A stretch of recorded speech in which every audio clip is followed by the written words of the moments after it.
الشيطان الرجيم پناہ مانگتا ہوں میں اللہ کی شیطان مردود سے۔ بسم اللہ الرحمن الرحیم شروع اللہ کا نام لے کر جو بڑا مہربان نہایت رحم والا ہے۔ او کالذی مر علی قریۃ وہی خاویۃ علی عروشها قال انا یحیی هذه اللہ بعد موتها فاماته اللہ 100 عام ثم بعث۔ او کالذی، یا تم نے اس جیسے شخص کے واقعے پر غور کیا، مر علی قریۃ، جو گزرا ایک بستی کے اوپر سے، وہی خاویۃ علی عروشها، اور وہ چھتوں کے بل گری پڑی تھی۔ قال انا یحیی هذه اللہ بعد موتها، اس نے کہا اللہ اس بستی کو اس کے مرنے کے بعد کیسے زندہ کرے گا۔ فاماته اللہ 100 عام ثم بعث، پھر اللہ نے اس شخص کو 100 سال تک کے لیے موت دی۔ ثم بعث، اس کے بعد اس کو زندہ کیا۔ قال، اس سے پوچھا کم لبثت، کتنے عرصے تک اس حالت میں رہے؟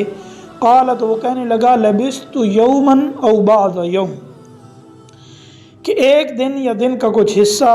قال، پھر فرمایا بل لبثت 100 عام، تم 100 سال اس طرح رہے۔ فانظر الی طعامک، پس دیکھ اپنے کھانے پینے کی چیزوں کو، وشرابک، طعامک وشرابک، کھانے اور پینے کی چیزوں کو، لم یتسنہ، وہ ذرا بھی نہیں گلی سڑی۔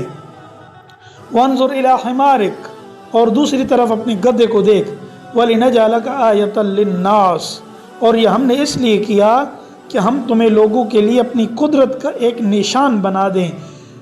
وَانظُرْ إِلَى الْعِظَامِ كَيْفَ نُنشِزُهَا ثُمَّ نَكْسُوهَا لَحْمًا، اور اب ہم اپنے گدھے کی ہڈیوں کو دیکھو کہ ہم کس طرح انہیں اٹھاتے ہیں اور ان کے اوپر گوشت چڑھاتے ہیں۔ فَلَمَّا تَبَيَّنَ لَهُ، پس جب حقیقت کھل کر اس کے سامنے آ گئی، قال، تو وہ کہنے لگا اعلم ان اللہ علی کل شیء قدیر، مجھے یقین ہے اللہ ہر چیز پر قدرت رکھتا ہے۔ وَإِذْ قَالَ إِبْرَاهِيمُ رَبِّ أَرِنِي كَيْفَ تُحْيِي الْمَوْتَى، اور جب ابراہیم علیہ السلام نے اپنے پروردگار سے کہا کہ مجھے دکھائیے آپ مردوں کو زندہ کیسے کرتے ہیں۔ قال اولم تؤمن، تو فرمایا کہ کیا آپ ایمان نہیں رکھتے؟ قال، تو انہوں نے فرمایا بلا، کیوں نہیں، وَلَٰكِن لِيَطْمَئِنَّ قَلْبِي، مگر میری خواہش یہ ہے کہ میرے دل کو پورا اطمینان حاصل ہو جائے۔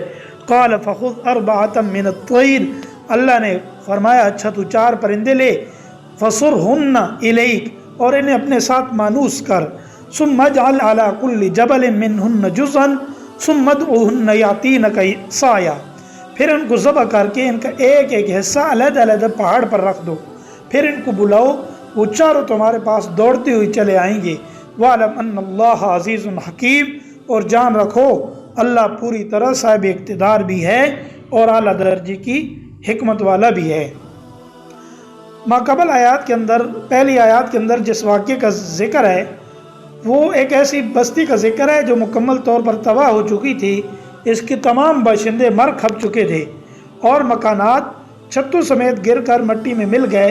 ایک صاحب کا وہاں گزر ہوا، انہوں نے دل میں سوچا اللہ اس ساری بستی کو کس طرح زندہ کرے گا۔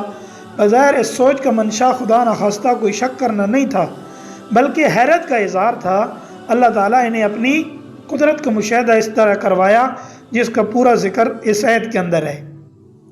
یہ صاحب کون تھے، یہ بستی کون سی تھی، اس کے بارے میں کوئی یقینی بات نہیں، مستند روایت نہیں ہے۔ بعض حضرات نے کہا کہ بستی بیت المقدس تھی اور یہ اس وقت کا واقعہ ہے جب بخت نصر نے اس پر حملہ کر کے اسے تباہ کر ڈالا، اور یہ صاحب حضرت عزیر یا حضرت ارمیہ علیہ السلام تھے، لیکن کوئی مستند روایت نہیں ہے۔